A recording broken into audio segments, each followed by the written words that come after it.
You're not broke because you're lazy. You work harder than most people you know. You show up, you pay your bills, you do everything they told you to do. And somehow, at the end of every month, the number in your account is almost exactly what it was at the beginning. That's not a money problem. That's a knowledge problem. And the moment you understand what you've actually been missing, not a side hustle, not a better job, not a lucky investment, everything changes. Not slowly, all at once, like a light getting switched on in a room you've been sitting in the dark. This is that light. You probably grew up hearing the same things everyone else heard.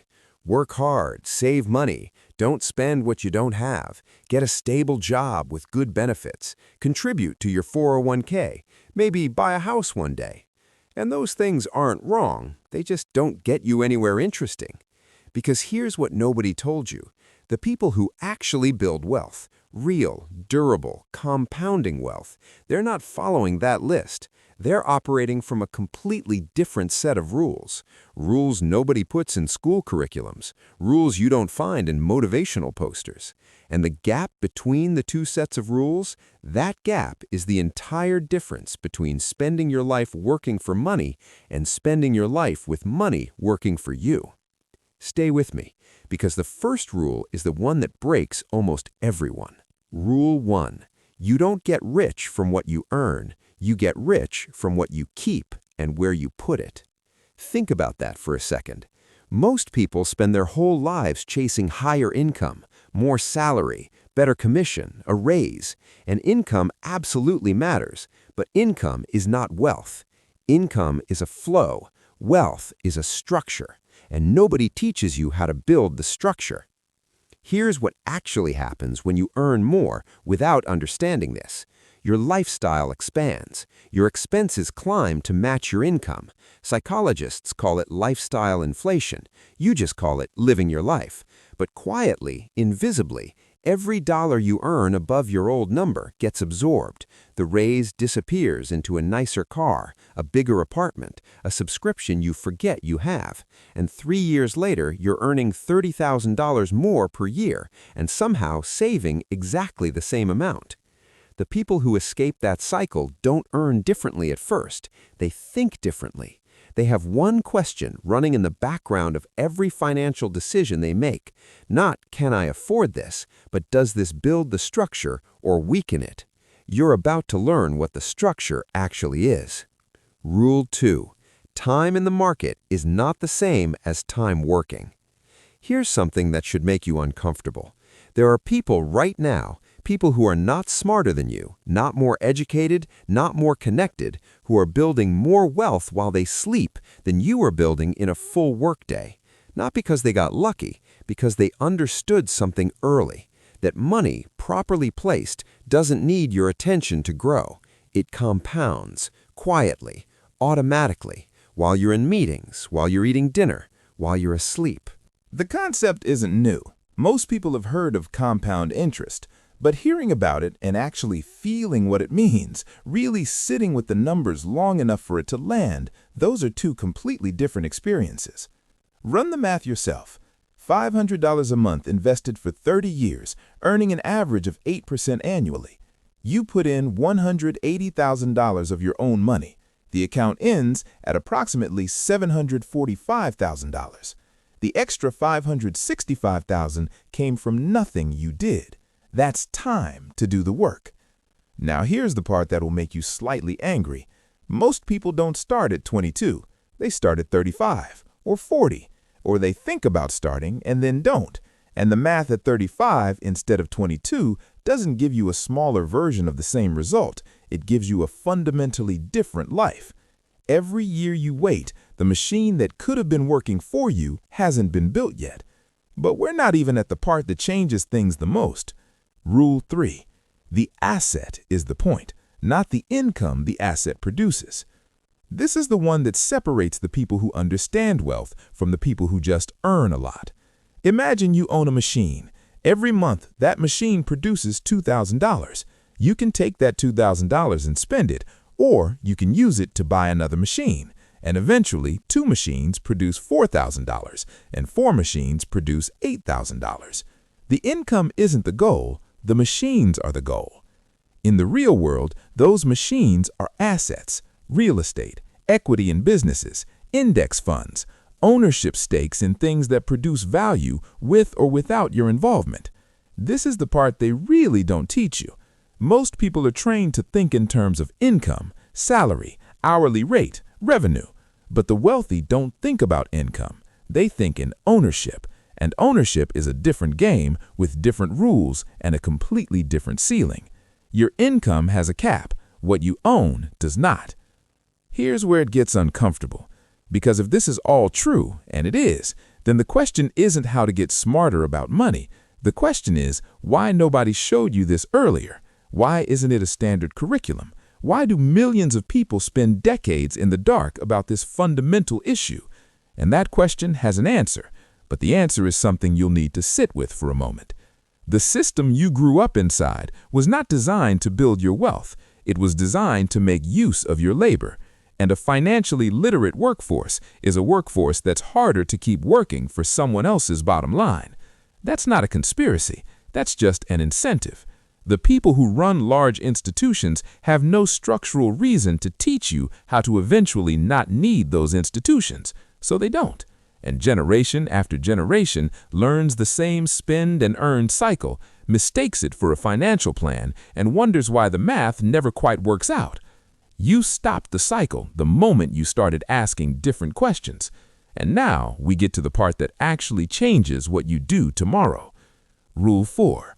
The first real asset you build is your financial floor.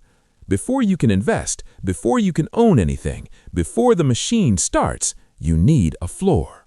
Not because it's conservative, because it's structural. Wealth built on financial instability is not wealth. It's a number in an account that will be drained the first time something unexpected happens. And something unexpected always happens. The floor is 3 to 6 months of your essential expenses in liquid savings. Not invested, not tied up, liquid, accessible, boring, sitting there doing nothing except protecting everything else you're building from having to be dismantled in an emergency. Most people skip this step because it feels slow. It feels like money you could be deploying somewhere more exciting. And then the car breaks down, or the medical bill comes, or the job disappears, and the exciting investment gets sold at a loss to cover the gap. The floor is not the goal. The floor is what makes it safe to actually pursue the goal. Once you have the floor, you're ready to build the first layer of the structure.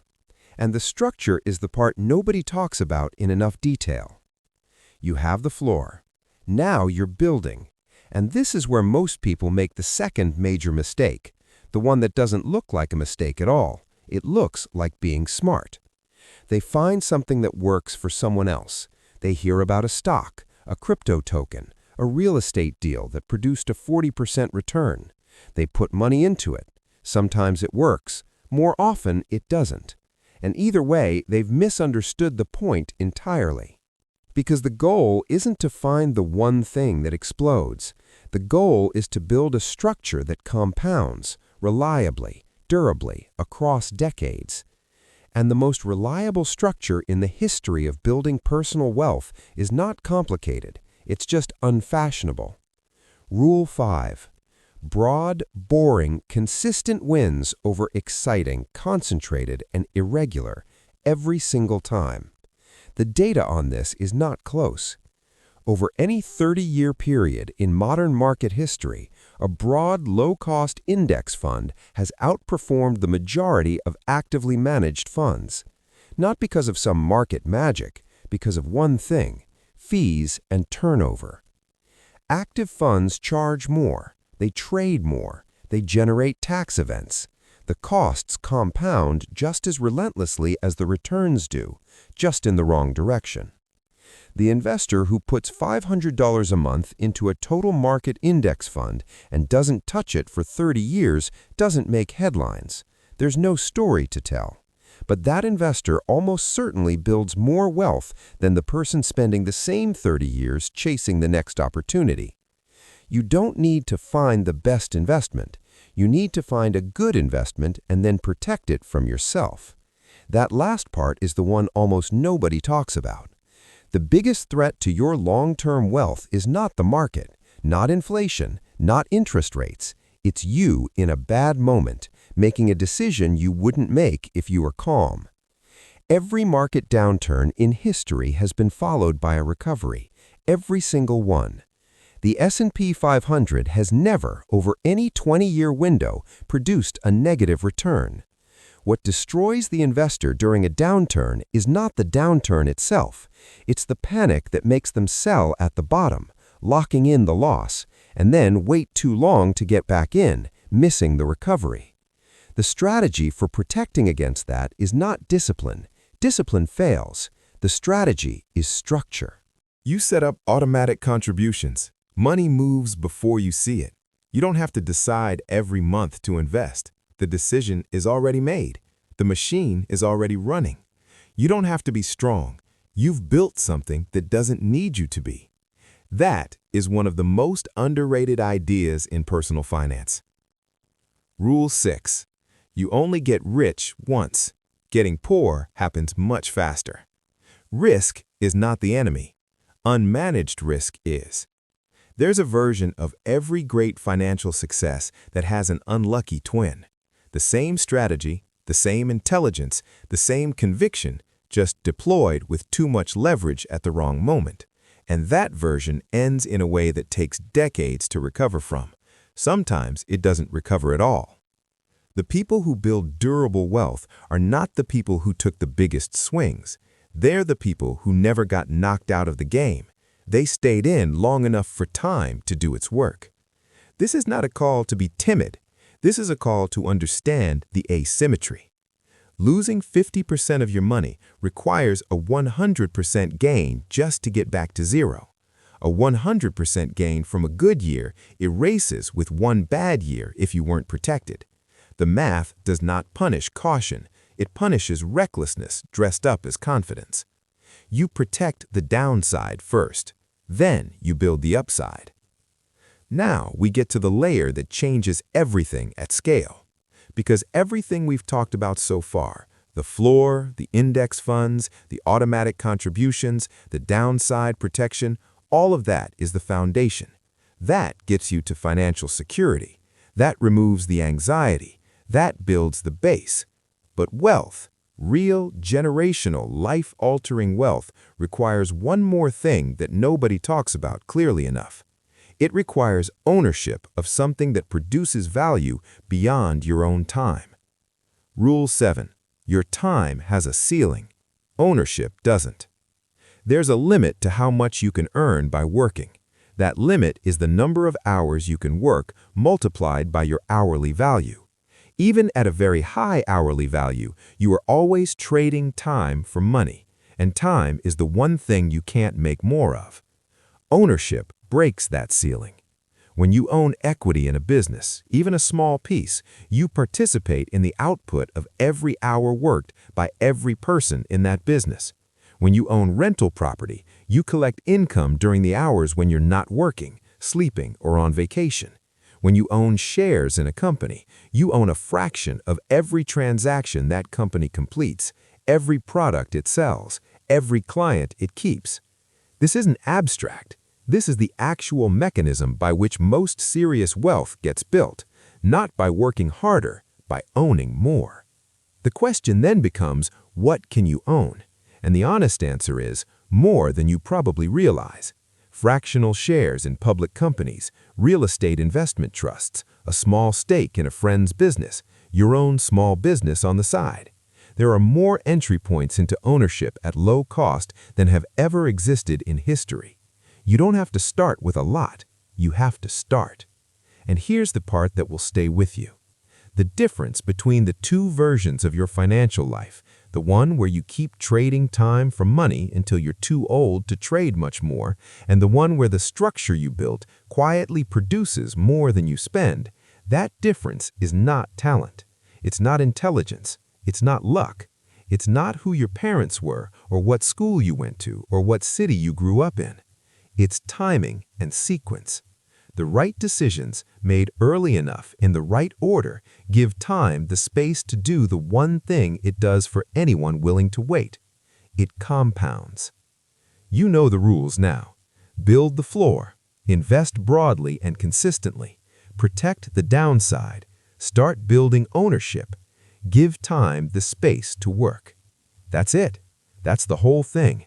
Not a secret, not a shortcut, not a scheme. Just a structure, built deliberately, maintained consistently, and left alone long enough to matter. The people who figured it out aren't smarter than you. They just stopped waiting for someone to hand them the instructions. You're already ahead of where they were. Now, build the machine.